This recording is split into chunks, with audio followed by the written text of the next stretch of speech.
Hi everyone. आज के lecture में हम प्रिज्म से क्वेश्चन सॉल्व करेंगे। क्वेश्चन सॉल्व करने से पहले हम प्रिज्म से रिलेटेड कुछ बेसिक टर्म्स के बारे में डिस्कस कर लेंगे। जैसे आपके पास मान लीजिए इस तरह से प्रिज्म है, एक लाइट रे मान लीजिए बच्चों इस तरह से इंसिडेंट हो रही है फर्स्ट सरफेस पर, और लाइट रे नॉर्मल के साथ angle of incidence I1 form कर रही है। लाइट रे रेयरर से डेंसर की तरफ जा रही है, इसीलिए लाइट रे will move towards the normal. और मान लीजिए नॉर्मल के साथ लाइट रे R1 एंगल फॉर्म कर रही है। ठीक है। सेकेंड सरफेस पर light ray denser to rarer की तरफ जा रही है, इसीलिए light ray away from the normal bend हो जाएगी और इस तरह से लाइट रे एमर्ज करेगी। ठीक है। मान लीजिए ये एंगल R2 है और ये एंगल आपके पास I2 है।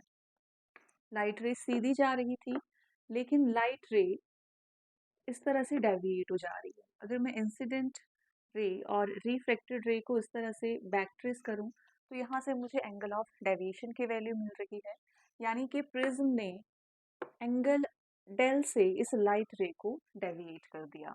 ठीक है। एंगल ऑफ डेविएशन की वैल्यू आपके पास I1 प्लस I2 माइनस ए के इक्वल होती है। ये हम ऑलरेडी हमने पहले डिराइव कर रखा है फॉर्मूला। और दूसरा R1 प्लस R2 ए के इक्वल होता है। काफ़ी इंपॉर्टेंट रिलेशंस हैं ये। ठीक। अब इन दोनों रिलेशंस का यूज़ हमने अपने क्वेश्चन में करना है। आपके पास क्वेश्चन में दे रखा है one face of a prism of reflecting angle 30 degree and reflective index 1.414 is silvered. At what angle must a ray of light fall on the unsilvered surface so that after reflection into a prism and reflection at the silvered surface it retraces its path? आपके पास इस तरह से एक prism है जिसका angle 30 degree के equal given है और रिफ्लेक्टिव इंडेक्स इसका 1.414 के इक्वल दे रखा है। हमने एक सरफेस को सिल्वर कोट कर रखा है, ठीक है, ताकि लाइट रे इस सरफेस से बाहर ना जा सके, इसीलिए हमने एक फेस की सिल्वर कोटिंग कर रखी है, जबकि जो दूसरा फेस है ये अनसिल्वर्ड है। ठीक है। यहाँ पर क्वेश्चन में दे रखा है कि एंगल ऑफ इंसिडेंस क्या होना चाहिए। ठीक है। ये आपके पास एंगल ऑफ इंसिडेंस की वैल्यू हमने अज्यूम की है I। आपके पास एंगल ऑफ इंसिडेंस क्या होना चाहिए ताकि जो रे है वो अपने पाथ को रिट्रेस कर ले। ठीक है। अब देखो बच्चे, जो रे ऑफ लाइट है ये रेयरर से डेंसर की तरफ जा रही है, इसीलिए ray of light towards the normal bend हो जाएगी। तो रे ऑफ लाइट जो होगी वो इस तरह से फॉल करेगी, राइट। अब देखो बेटा, सेकंड सरफेस पर लाइट हमारा इस तरह से फॉल कर रही है। ठीक। अब आपसे क्वेश्चन में ये दे रखा है कि जो ये रिफ्लेक्टिंग लाइट होनी चाहिए ये अपने पाथ को रिट्रेस करे। ठीक है। अब देखो यहाँ पे मान लीजिए एंगल R फॉर्म हो रहा है। अब देखो बेटा, यहाँ पर इस तरह से हमने एक नॉर्मल ड्रॉप करना है। ठीक है। यहाँ पर हम एक नॉर्मल ड्रॉप कर रहे हैं और इस सरफेस पर जो लाइट रे है वो इस तरह से इंसिडेंट हो रही है, और टकराने के बाद लाइट जो होगी वो दोबारा से सेम पाथ पर रिफ्लेक्ट बैक हो जाएगी। ठीक है। जैसे आप रिफ्लेक्शन में देखते हो, मान लीजिए ये कोई पॉलिश्ड सरफेस है या फिर मिरर है। मान लीजिए लाइट रे अगर आपकी 60 डिग्री पर फॉल कर रही है तो 60 डिग्री पर ये रिफ्लेक्ट बैक होगी। अगर मान लीजिए 45 पर इंसिडेंट हो रही है तो 45 पर ही ये रिफ्लेक्ट बैक होगी। अगर लाइट रे आपकी 0 डिग्री पर इंसिडेंट होगी तो 0 डिग्री पर ही रिफ्लेक्ट बैक होगी। अगर एंगल ऑफ इंसिडेंस आपका 0 है देन एंगल ऑफ रिफ्लेक्शन भी आपका 0 होगा।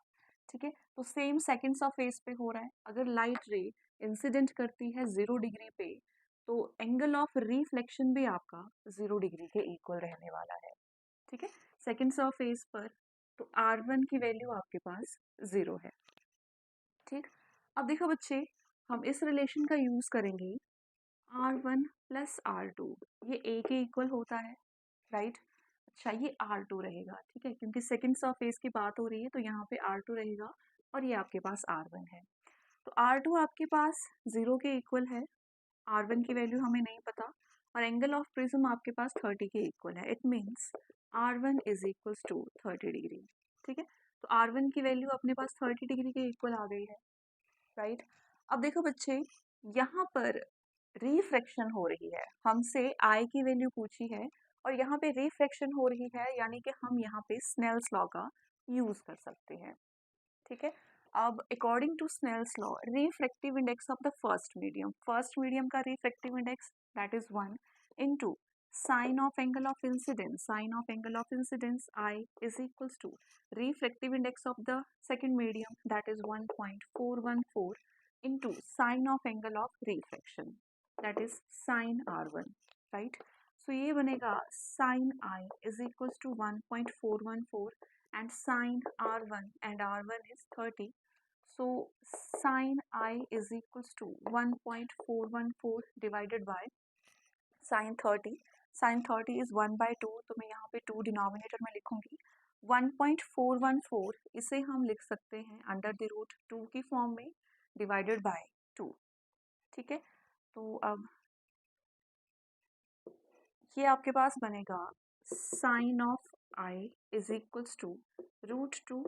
अब डिनोमिनेटर में 2 है तो 2 को under the root 2 into root 2 की फॉर्म में लिखा जा सकता है। सो रूट 2 से रूट 2 कैंसिल हो जाएगा। So sine i is equals to 1 divided by root 2।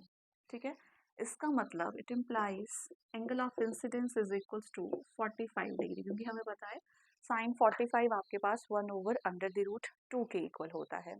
ठीक है, यानी कि angle of incidence is 45 degree. ठीक है, यानी कि अगर 45 डिग्री पर हम किसी लाइट रे को इंसिडेंट करवाएंगे तो लाइट रे अपने पाथ को रिट्रेस करेगी। ठीक है, थैंक यू।